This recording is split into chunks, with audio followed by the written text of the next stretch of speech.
You think the amount of money you have at retirement is the most important thing? Wrong. Meet two people.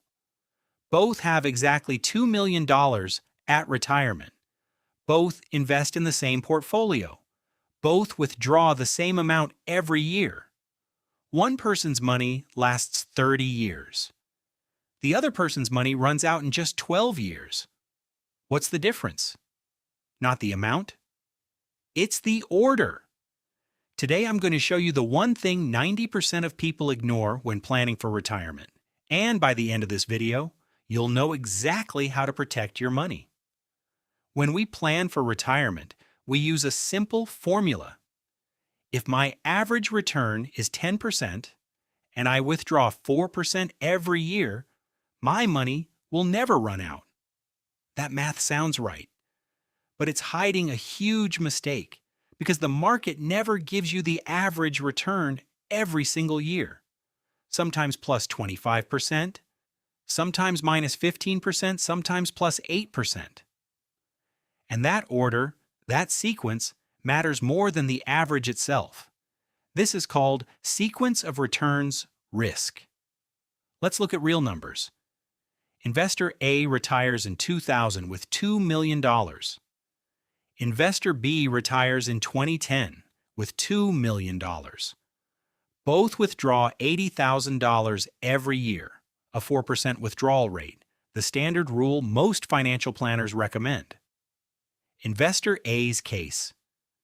The market drops for the first 3 years, minus 20%, minus 15%, minus 10%. He's already withdrawing money while the portfolio is falling. Result? His nest egg shrinks so much that even when the market recovers later, he can never make up the loss. His money runs out in 15 to 18 years. Investor B's case. The market rises for the first 3 years, plus 18%, plus 22%, plus 12%. Her nest egg grows even while she's withdrawing. When the market drops later, her base is already big enough to easily absorb the hit. Her money lasts 30-plus years, and the balance actually grows same starting amount, same withdrawal rate, same average return over 30 years. The only difference, the order in which the returns happened. The logic here is simple.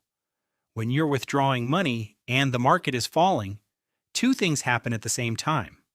One, your portfolio value is dropping because of the market. Two, you're pulling out even more money for your expenses.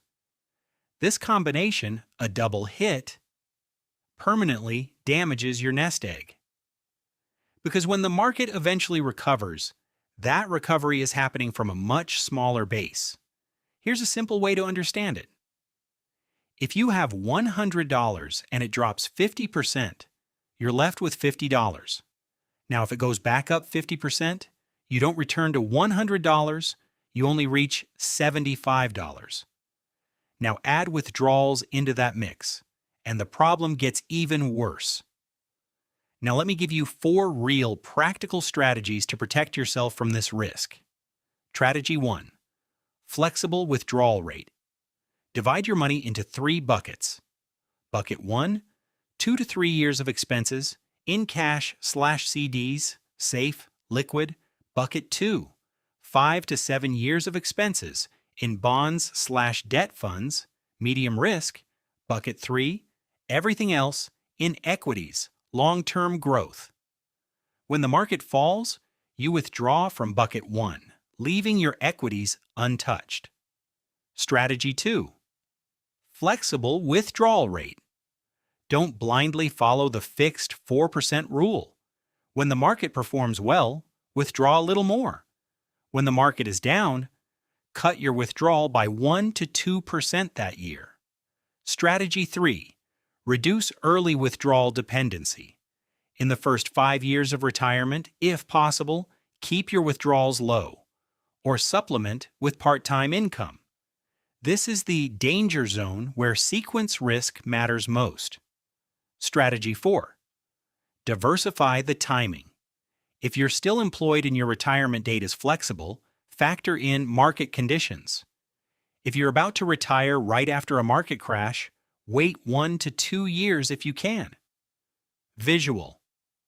Dr. Character standing confidently, glass dome now full of money.